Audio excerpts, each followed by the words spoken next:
மதுரையில் பட்டப்பகலில் ரவுடியை துடிக்க துடிக்க கத்தியால் குத்தி கொலை செய்த இருவர் போலீசாரிடம் சிக்கியிருக்கின்றனர். தந்தையிடம் வழிப்பறி செய்ததால் ஆத்திரத்தில் மகனால் அரங்கேறிய கொடூர கொலையின் பின்னணி என்ன? மதுரை மாநகர் மீனாட்சிபுரத்தைச் சேர்ந்தவர் பாண்டித்துரை. பிரபல ரவுடியான இவர் மீது மதுரையின் பல்வேறு காவல் நிலையங்களில் கொலை, கொள்ளை உள்ளிட்ட பல்வேறு வழக்குகள் உள்ளன. அண்மையில் செல்லூர் பகுதியைச் சேர்ந்த மணிரத்னம் என்பவரது தந்தையிடம் செல்போன் மற்றும் பணத்தை வழிப்பறி செய்து மிரட்டிய வழக்கில் பாண்டித்துரை கைது செய்யப்பட்டு சிறையில் அடைக்கப்பட்டார்.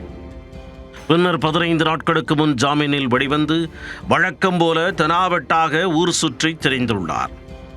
இந்நிலையில் தனது தந்தையிடம் வழிப்பறி செய்த பாண்டித்துரை மீது மணிரத்னம் கடும் ஆத்திரத்தில் இருந்துள்ளார். இதனால் பார்க்கும் இடமெல்லாம் இருவருக்கும் மோதல் போக்கு ஏற்பட்டு ஒருவரை ஒருவர் பகை உணர்வுடன் எதிர்கொண்டதாக கூறப்படுகிறது. அதில் மணிரத்னத்தையும் அவர் கிண்டல் செய்ததாக கூறப்படுகிறது. இந்நிலையில் தனது தந்தையிடம் வழிப்பறி செய்த பாண்டித்துரை தன்னிடமும் வம்பெடுத்ததால் மணிரத்னம் கொடூரச் செயலில் ஈடுபட முடிவெடுத்துள்ளார். அதற்காக தன்னுடைய நண்பர் ராஜகுருவுடன் கைகோர்த்தவர் மீனாட்சிபுரம் பகுதியில் உள்ள நாடக மேடையில் அமர்ந்திருந்த பாண்டித்துரையை சுற்றி வளைத்துள்ளார்.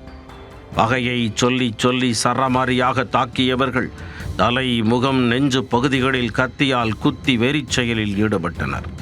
பட்டப்பகலில் நடந்தேறிய இச்சம்பவத்தை கண்டு அங்கிருந்த பொதுமக்கள் அதிர்ச்சியடைய இரத்தக்கரை வடிந்த கத்தியுடன் மணிரத்னமும் ராஜகுருவும் தப்பிச் சென்றனர். இதனையடுத்து உயிருக்கு போராடிய பாண்டித்துரை சம்பவ இடத்திலேயே துடிதுடித்து உயிரிழந்தார். மதுரையை அலறவிட்ட இக்கொலை தொடர்பாக விசாரணை தொடங்கிய போலீசார் தப்பியோடிய மணிரத்னம், ராஜகுரு உள்ளிட்ட இருவரையும் கைது செய்தனர். இருவரிடமும் தொடர் விசாரணை மேற்கொண்டு வரும் நிலையில் விசாரணையின் முடிவிலேயே கொலைக்கான உண்மை காரணம் குறித்து தெரிய வரும்.